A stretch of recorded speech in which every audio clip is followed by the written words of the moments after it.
آپ میں آ کر روزہ کھولیں، انشاءاللہ اللہ تعالیٰ نہیں چھوڑے گا. آپ دیں یا نہ دیں، ہم آپ سے مطالبہ نہیں کرتے. اللہ تعالیٰ کا گھر ہے، انشاءاللہ یہ کام اللہ ہی چلائے گا، نہ میں چلا سکتا ہوں، نہ کسی بندے کا کام ہی نہیں ہے.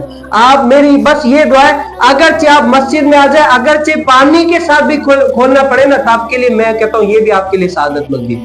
لیکن اللہ کے گھر میں عام بندوں کے اگر آپ مہمان بن کر جائیں تو اگر وہ آپ کو کھانا کھلائے تو آپ سوچ لیں اللہ کے گھر میں آئیں گے تو آپ کو اچھا نہیں ملے گا، انشاءاللہ اچھا ہی ملے گا.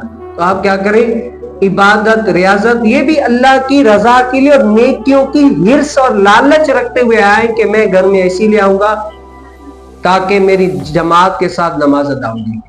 مسلمانوں سے دعا کرے کہ ہمارا وقت کیا ہے، کوشش کرے ایک تراویح بھی قضا نہ ہو، ایک نماز بھی قضا نہ ہو، اور زیادہ سے زیادہ وقت کیا ہے درود شریف، استغفار اور قرآن پاک پڑھنے میں گزر جائے. میرے پیر و مرشد نے فرمایا سب سے زیادہ کوشش کرے کہ رمضان کے مہینے میں 3 قرآن پاک ختم ہو، 3 نہیں ہو تو 2 ہو، 2 نہیں ہو تو 1 لازمی ہو. اور جب روزہ ہو تو ہر وقت کیا ہے درود اور استغفار پڑھتے رہے، جا رہے تب بھی درود پاک پڑھے، آ رہے تب بھی درود پاک پڑھے. الغرض اپنے آپ کو نیکیوں میں گامزن